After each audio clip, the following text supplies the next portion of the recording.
Hello. This is the time of year when I begin to set my goals for next year. It's towards the end of the year, the sun's going down earlier, it's getting darker earlier, and I have time on my hands. I'm looking back at this past year and I said, how did I do? What do I want to do? I'm taking things out, I'm changing things up, and I'm looking to the next year and I'm saying, what do I want to do for the next year? So I start to set my goals. And so it's always good to set some goals starting at the beginning of the year because it gives a fresh start. People like the new year, and it gives them a time frame to say, I'm moving forward. And so I guess the thing you need to ask yourself, and what I always ask myself, is where do I want to be in June? And then where do I want to be next year at this time?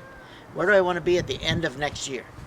And so then I say, okay, if I want to be here at June, let's say I want to be making $500 on this new business that I'm starting, then I need to figure out how am I going to get there by June.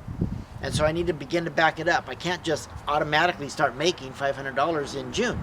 But I could back that up and I can say, okay, I'm going to make $100 starting in January. And I'm going to make $150 in February. And then I'm going to work it up by March, by April, by May, I'm making $400 a month.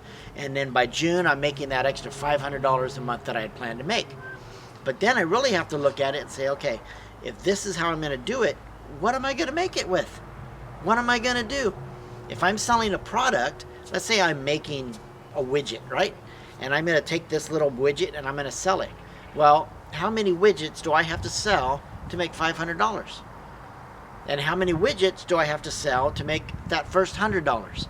And if I have to make, let's say I sell each widget for $20, then I have to make 5 widgets. So then I start to plan and I back that up and I say, okay, by this point, by January 1st, I'm going to have 5 widgets listed on eBay or listed on Etsy or wherever I'm selling my widgets. I'm going to have those available. So then I can turn around and say, okay, so I need to make them by this time. I need to start them by this time. And then I just kind of back that up. And so that's how I set my goals. I look at where I want to be, how I want to be, how much money I want to make, how many books I want to read, what I want to do with schooling, or how I want to learn and grow and change things up.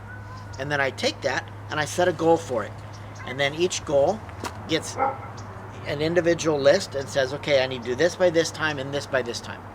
So if you want to grow your business and you want to get it to a certain point, then you need to set specific goals for yourself and you need to write them down. 84% of the population don't set goals, or they may set the goals, but they never write them down.